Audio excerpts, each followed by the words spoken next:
entertainment, current events, and Hollywood. Don't miss Creator to Creators, hosted by the filmmaker Meosha, known for the Shudder hit documentary Horror Noir and the acclaimed film Anatomy of an Anti-Hero, Redemption. This show features interviews with filmmakers and creatives from around the globe. Join the fun with guest celebrities and gain valuable insights. Subscribe now and follow Creator to Creators. Hi guys, welcome to another episode of Creators to Creators today. Today we have a special guest. Yo, what's good, y'all? It's your boy, the Don, with 3 R's in the name. You already know. Welcome. So, I love going back to the beginning. I always say the beginning charts our trajectory in life, our little habits we pick up along the way, follow us into Yep. our adulthood. Tell me a little bit about, your childhood growing up. What was that like, and when did you kind of find your way into music? I really found my way into music like early, like very, very early in the childhood. My dad used to always do DJing and singing and whatnot, so that kind of got me into it early.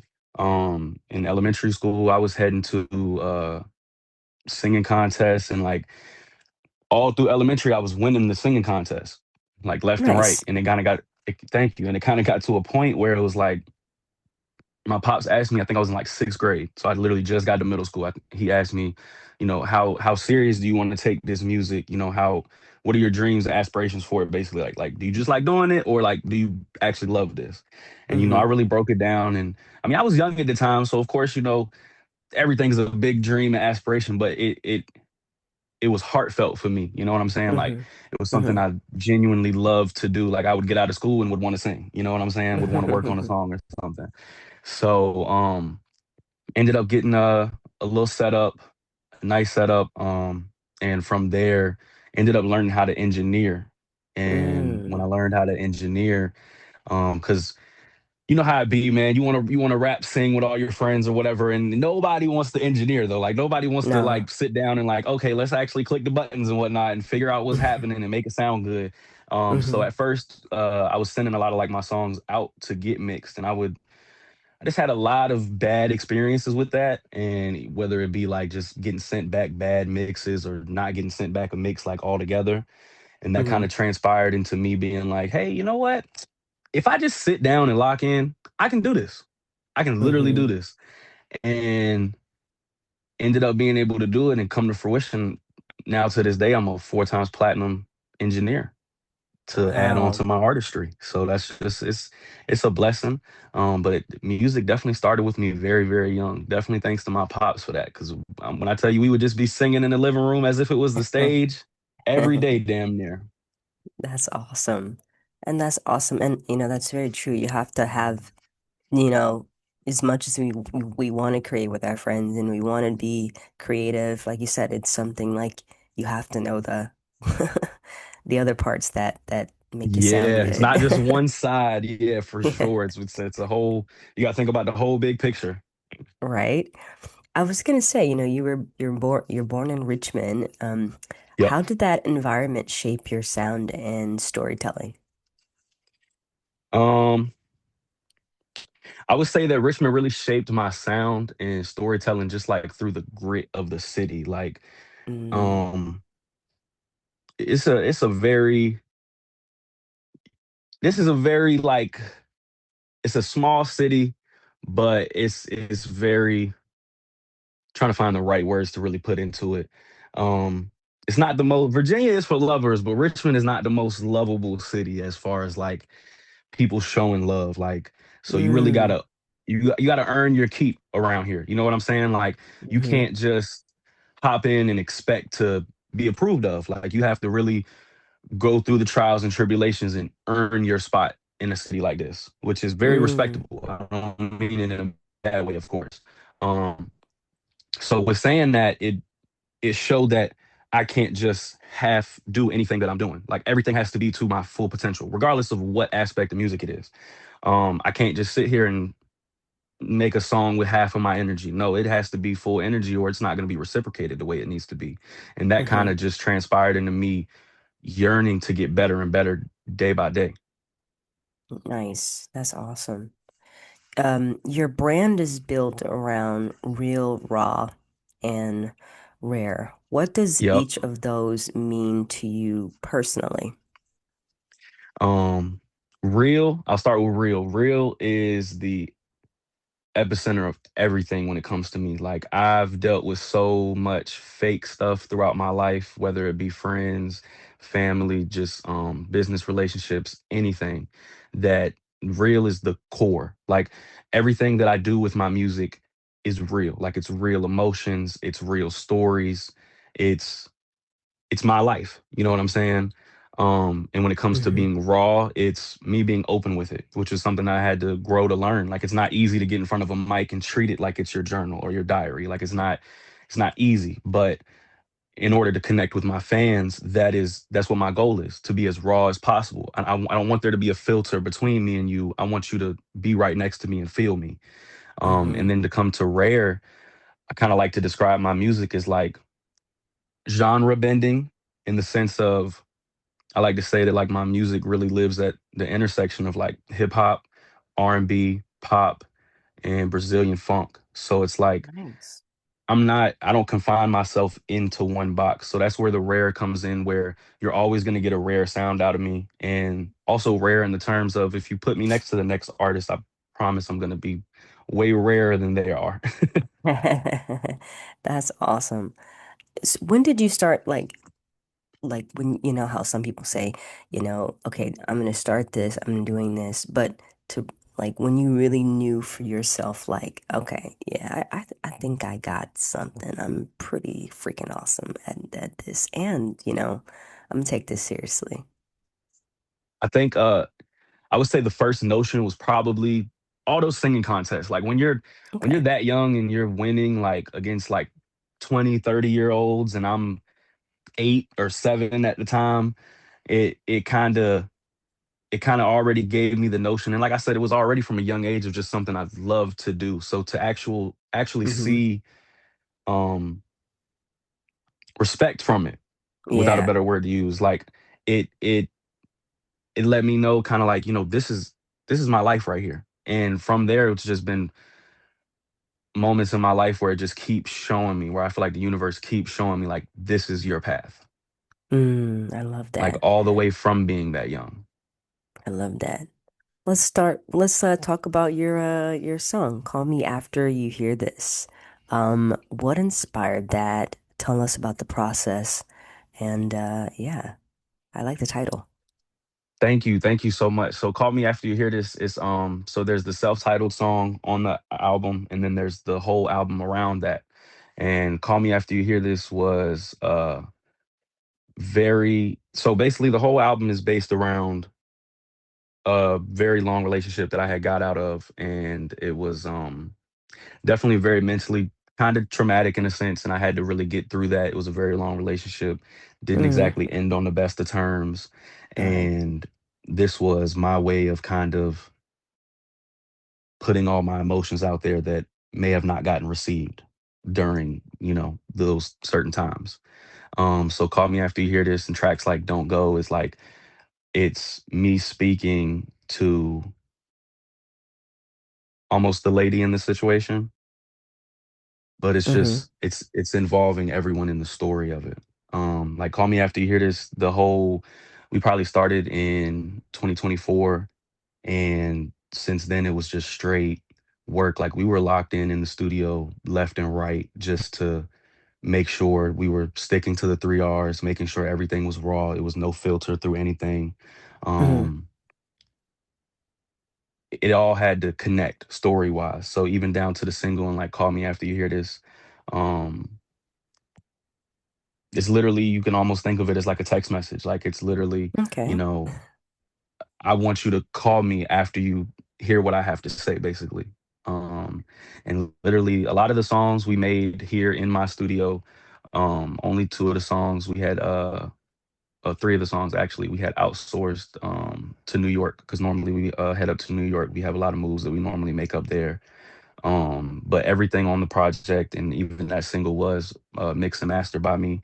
And specifically That's the Don't Go track and Call Me After You Hear This was recorded here. wow. And those have been like the most notarized tracks off of the album so far. That and I would say Perfect. Like those are the three that everyone's going ballistic over. I love that. I love that. I love that you said that, your song touches on relationships, fading. And, I think that's a very big and honestly very cool to be vulnerable and honest, especially on a track. Yeah, And because, I mean, obviously relationships, it's tough these days, to just yeah, and it's a keep lot of one. touchy subjects too. Oh yes. Oh my goodness. I can bear I just the dating world itself is Yeah, horrible. literally. Um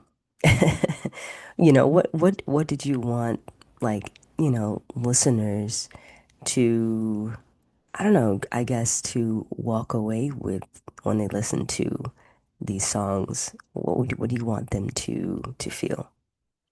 I would say that I want the listeners to come away with the because this is my first official studio album release. So the biggest Okay, thing for nice. me is this is a real story. These are real emotions, and like I said, it's no filter on this whole project. So my goal for the listeners, like what I want them to come away with, is the true meaning behind the three R's. Like I'm being completely transparent with you for 14 songs throughout the whole project. I'm being completely transparent with you. You're getting every real situation, all the raw emotions, and you're getting that rareness where I am bending my genres, where excuse me, where I'm singing on certain tracks, I'm rapping on others, and then you have songs where it sounds like I'm featuring myself because I'm singing one part, rapping another. Love that. So that's that. Thank you. So that's what I would say. That's my biggest thing that I want people to come away with, like what the three R's really means, and also to be able to.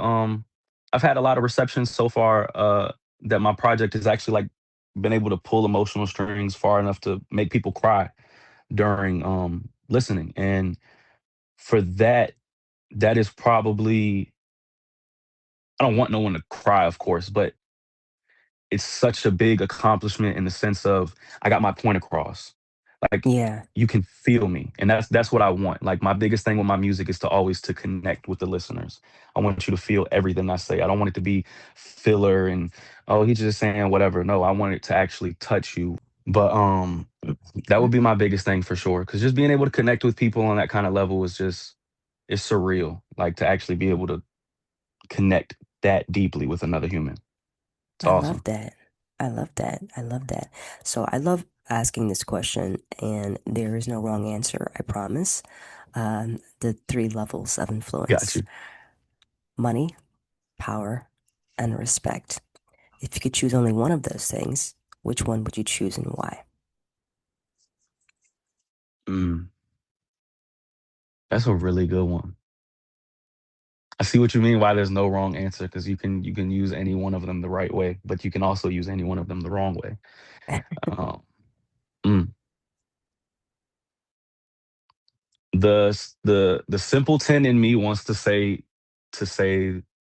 money just because it would help everyone around me, but I Mm-hmm. think I'm gonna have to go with respect just because when you respect somebody you really listen to them, and Mm-hmm. if I had full respect from everyone in the world all ears would be on me, which means I would be able to connect my story with more people. So I would probably go respect. Great answer. Great answer. Um, you know, I'm sure this journey of music and entertainment, obviously, we both are in it in different, parts of the journey. Like I'm in the film side and I understand how it's, but not fully with the music world, but I do understand how hard it can be to keep it all going because, it is a lot of work. Um, because you're putting all the Yeah. time and money and effort into your art. I mean, you are the product. Um, what keeps you motivated, even on the times where when you're not sure how, okay. Man, I don't know. I'm gonna do this today, or I'm not feeling motivated to make anything in particular. What keeps you motivated? Damn near kind of to go back to what we talked about before about like when did I get that first idea of like this is what I wanted. Hmm. It's moments left and right, and it's so crazy because I'll have those times where it's like I'm in this rut, and it's like I will say this for myself, I am a workaholic. So like even if I'm in a personal rut, like I am working. Like I can't go through my day and not work. Like I don't know what it is, something about me is wired that if I don't complete something in a day, something's wrong. The Hmm. day has been failed. So like every day there has to be something completed, and that doesn't necessarily just mean like, oh, I have to make a song every single day. That could just be as far as just something creative because um I do camera work as well. So Okay. I'm definitely not Nice. on your level for sure. I just started. Well, But I congrats. That's do so I awesome. do a little bit in that. I appreciate you, but I do a little bit of that. And so even to just do any aspect of it, whether I'm doing something on the artist side or I'm doing something on the engineering side, or even if I'm doing something on the film side of it, like I want to be productive. So that's my biggest thing. But I would say what keeps me motivated is definitely my family and just the love for it. Like even if I'm in a personal rut, my love for music is never not there. Like Right. the love and passion for it is 100% all the way there. And even during times of like, because as an up and coming artist, man, you get scammed, Mm-hmm. you get put in good positions where you think it's a good position and then it ends up not being the right move. So it's a lot of things where it's like it can make you feel like, damn, is this not what I'm supposed to be doing? Like, and that's where I kind of go back to what I said earlier to one of your last questions of like, I always get moments where it's like, oh no, this is what you're supposed to be doing. Like I'll go back to my first time going to New York, just as an example. Like I literally went up there and I was going up there for a whole business trip, and I got invited to go out a day earlier for an additional show. So we were already going up there to like do studio work, platforms. We were working with some platforms and some videos and whatnot. But Nice. I got invited a day early Hmm. to for another performance, and the DJ was telling me about how like it was going to be like some very well-known artists there, like this isn't something you want to miss, because I was already booked in Richmond that day to be an engineer, but luckily I was booked with literally two of probably my closest friends slash clients. And I literally ran the story by them. I was like, look, y'all, this is about to probably be a big opportunity, but if y'all want to be in the booth today, man, we in the booth, you just let me know. And Right. like I said, we're close, we have good bonds. They were literally like, "Hey man, we can get it in when you get back. You go out there and rock out." And when I tell you, I went out there, and that one day, like just that one night of me performing, Hmm. transpired into multiple bookings, a red carpet Nice. event that I had to go to in Jersey, um, and just multiple trips back up to New York just off of one instance. And that's kind of where, even if I am in a rut, it's damn near like Those right when that moments. rut hits. Yeah, Yeah. it's a moment right there, the very next day to be like, hey man, this is for you though. Like it's gonna be Yeah. ups and downs, it's gonna be a roller coaster, but you gotta go with it. That's awesome. That's awesome. Yeah, it's a good reminder of that because, yeah, it's like it's always those moments where you just like you're like you don't know what you're like in the middle of like you're in the thick of it and you're like I don't Yes, see my way through, but somehow something just pops up. It's pretty literally. amazing. It's pretty It's a amazing. great feeling for sure. It's a great feeling, especially when you're in that rut. It's a great feeling to be like, okay, Oh boom, yeah. I'm right. Keep going. Yeah, exactly. Exactly. Okay, if you could perform with any artist, living or dead, who would it be and why? Living or dead. See, you made it hard when you said living or dead. Oh my goodness. Mm, wow. That's a really, really, really good question. I'm gonna have to just go probably my number one favorite. He's living right now. So I'm gonna stick on him. I'm gonna go Drake. He is Okay. like I definitely love Drake for sure. If I could perform something with Drake, that would be insane. Drizzy Drake. All right. I love it.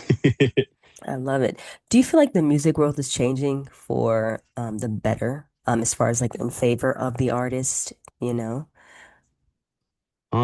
I would say yeah, for sure. I would say yeah in a lot of ways too. Like it's a lot of things like so I've worked with a lot of people over the years and a big thing that I hear is like a lot of people, of course, they want the money that comes with it. A lot of people don't Mm-hmm. want the spotlight of it. And I kind of feel like that's where all these little subgenres and little niche collectives are kind of paving the way on like I feel like back in the day there used to be like okay, here's the top artists, and everyone else is just underground. You don't even know who they are for real, or you're a fan. You know what I'm saying?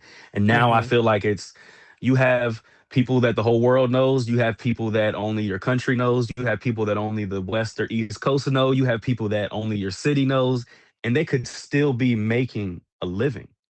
So that's why I do feel like it's working in favor of the artist because all those it's creating more levels to be like even if you don't make millions of dollars a year at that top level, if you're at one of those other levels, you're still creating a living for yourself where you could still bring in six digits or something like that. You know what I'm saying? So That's true. I do feel like it's changing for the better in a sense. I would say AI is scary for sure. I Yeah. don't know about that.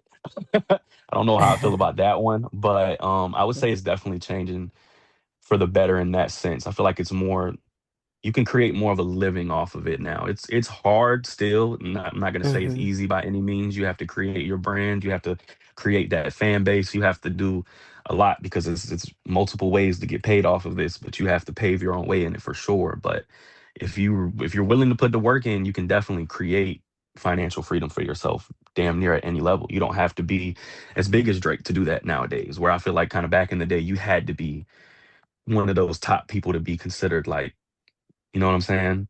That's true. That's true. Yeah, no, very, very good point. Very good point. Um, what advice would you give to, any artists that's trying to get into this industry, that are trying to, you know, get to, what you're doing, you know, do what you're doing. What would you tell them? I would say this is gonna sound so cliche at first. Don't listen to any of the outside noise. Like when I tell you every bad decision I've made has been from me listening to outside noise, and every good decision I made have been from me just sticking to my gut and just going. So it's to keep going regardless of what happens, and then to go back on, even if you get in a rut, keep going. You will work yourself out of that rut and or the universe will have something right on the other side of that door for you to let you know that you are on the right path. Yes. Um You just got to be willing to put the work in. And at the end of the day, if this is your dream, if this is your biggest aspiration, it shouldn't even feel like work. I literally spent my birthday was yesterday. I literally spent my birthday Me in New York. too. Oh, wait, 22nd? Really? 22nd? Yes.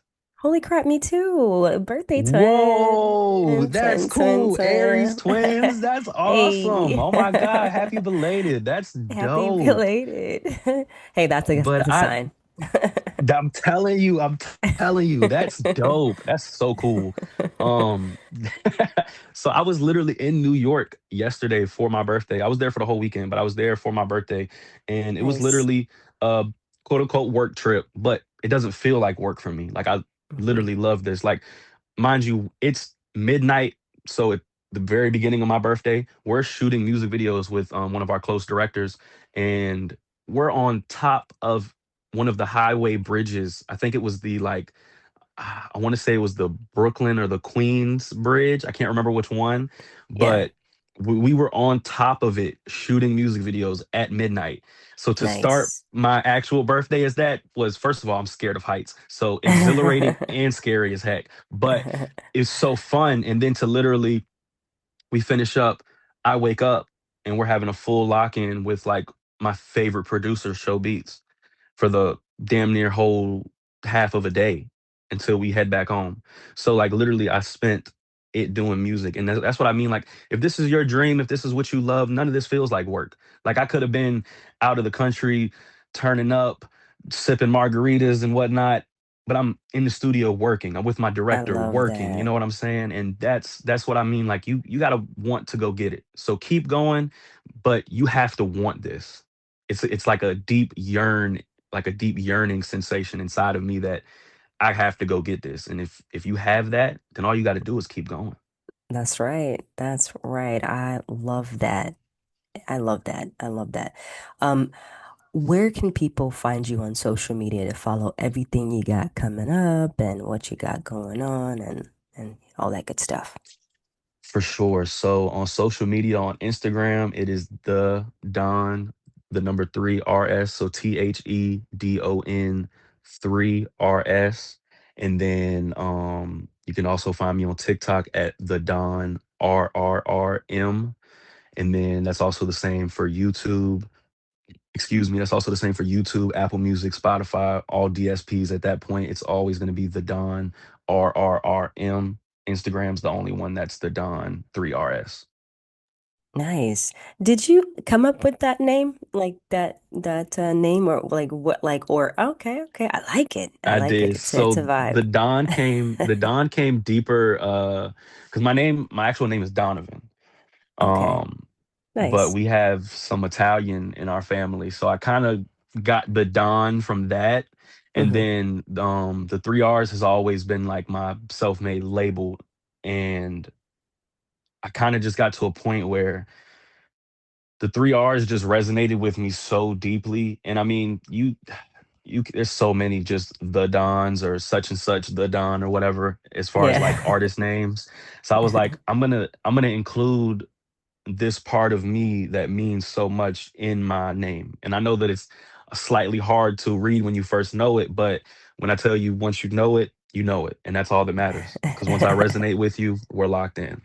Locked in. I love it. I love it. Thank you so much for coming on. It was such a pleasure having you. Congratulations on all the music that you've dropped and, the amazing quality of it all. Like I was like, wow, I listened to it. I was like vibing out and Thank the you. fact that you Thank you. produced it, I was Thank like, you. okay, of course. And now, and you're in Aries, it makes Yeah, sense. you feel me? You Everything makes feel sense. me? I appreciate you so much. This has been an amazing interview. Absolutely. Thank you. And thank you all for listening. And always remember to live, love, laugh. We'll see you guys next time. That's right.